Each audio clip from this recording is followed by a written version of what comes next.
Overbreeding, if you ask me. Again, Muellers?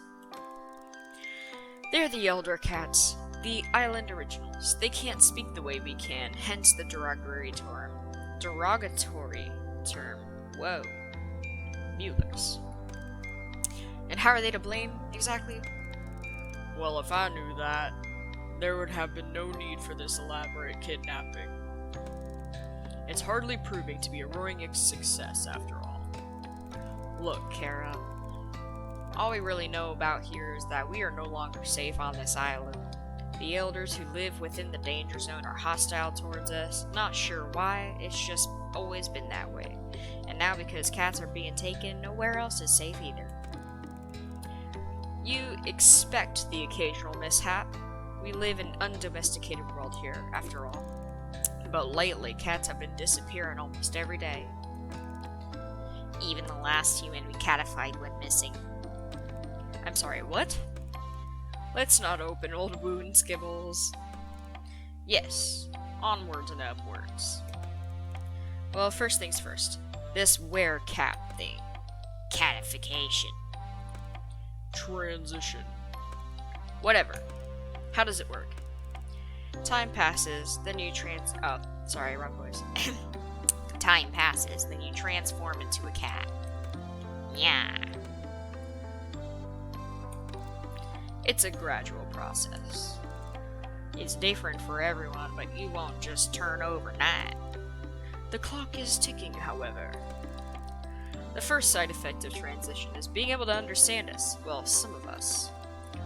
Not the elders, obviously. Not all the domestics either. Then you have this whole heightened senses thing. The increased agility, the crazy body hair and stuff. Let's not worry the human with all the details just yet. I assume there's an antidote? I'm afraid you're just gonna have to be disappointed in that assumption. Hang on, you said there was someone else who put you in this position. Well, let's hope you're better at bet than they were. Unfortunately, they weren't able to discover an antidote or get our friends back. I know where their notes are, though. Really? Trade. Huh? You help us, and I'll give you their progress reports. So what do you say, Kara? Will you help us?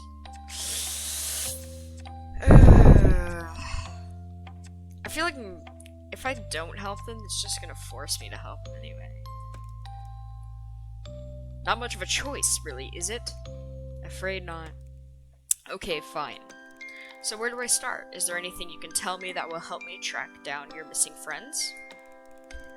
Will no one listen to sense? Start with the Muellers, and I'll eat my hat if it doesn't end there too. Don't mind him, he's set in his ways. He will have every reason to believe the abductions take place in your part of the island. Yes, nowhere near the danger zone or the elders. Well, that doesn't make much sense, but I suppose nothing does around this place. The catalog is beeping. Oh, my alarm. I have to get to work. You run along now. We don't want you arousing suspicion with your people. You can meet with us later. I'll make sure those reports are in your tent before this evening. Thanks, Kara. You're one in a million. I imagine the odds are far greater than that, given your new health status. Go. And thanks from all of us. Goodbye.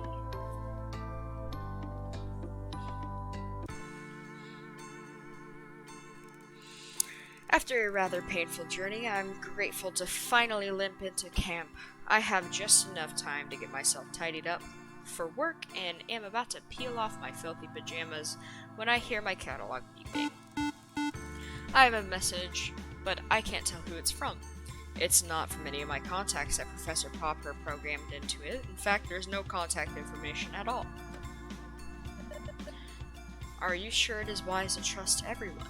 Anyone? What on earth does that mean? Who is this? There's a lot you don't know. Think carefully about who you confide in. Before I can think of a reply, the messages are gone, and my catalog has no record of them. I don't have any time to think about this right now. I need to get ready. As soon as I'm presentable, I head over to the lab. I'm 10 minutes late. It doesn't give a good impression on the first morning. Ah, Maddie, good to see you. I was beginning to worry. Did you oversleep on your first day?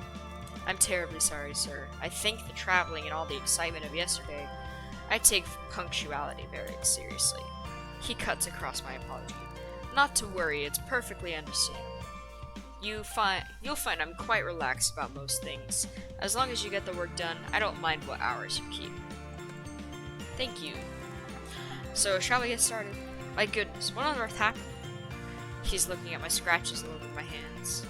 Oh, I fell and I tried to save myself by grabbing onto a bush. I'm afraid I led you astray last night. Not everyone can take a double malt. How's that head this morning? I decide it's easier to play along. A little bit fuzzy, but it won't be affecting my work. I really oughtn't drink spirits on an empty stomach. We ought to get those hands sorted out, though. You about to catch these hands, Professor Popper, if you don't tell me what the hell's going on here. They look pretty nasty to me. He goes to the tall cabinet in the corner and takes out a bottle with some cotton. He begins cleaning and tending to my hands while he talks. For today, I'd like you to help me with a few tasks around the lab to get the hang of things, but for tomorrow, I will let you make your own choices about how best carve up your time. Of course, you are primarily here to carry out your job as my researcher's assistant. However, try to make most of your time on the island. Okay. Once your work is completed, we'll be saying goodbye. This really is once a lifetime opportunity, so don't waste it all in the lab. Naturally, I need your help around here, but I'd also like you to get your hands dirty with some field work. Make sure you spend time exploring the island. It's a beautiful place and there's a lot to see. Take the time to get to know the cats, and a full understanding of their behavior is crucial to our research. There is plenty to see and do, however, you must be careful not to overwork. Take regular rest and relaxation. We don't want you to burn yourself out now, do we? I'll try to get the right balance. And on that note, water break. Hydrate or dihydrate. That's the spirit, so there you are. He's done a first-class job of my wounds, and they aren't bothering me nearly as much. I spend the rest of the day with the professor, getting to know how the various pieces of equipment lab work, finding out where everything is, and learning some of the basic duties I will be performing routinely. By the end of the day, I'm exhausted. I make my way to my tent. I'm about to flop down on my bed when I see a package poking out from underneath it. It's a report that Kibbles promised to deliver. The cats were right. The previous person barely made a start on introducing an antidote. I'm gutted and worried. What if I can't do any better? Will I just turn into a cat? I decide that's not an option and resolve to get going on my own research into it tomorrow. My instincts tell me that the cats will be a good starting point. I have a feeling they know a lot more than they are prepared to tell me.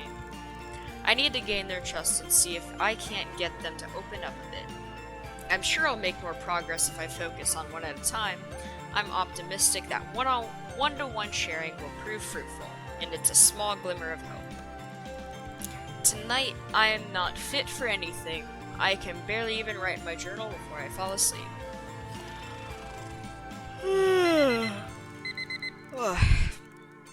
Alright. The first morning of waking up on the island. I'm super excited to discover what day will bring. Should I jump straight into lab research, or maybe it would be wise to start investigating a way to help these cats? I will find a cure for myself. Perhaps a good starting point would be to get to know the cats a little better.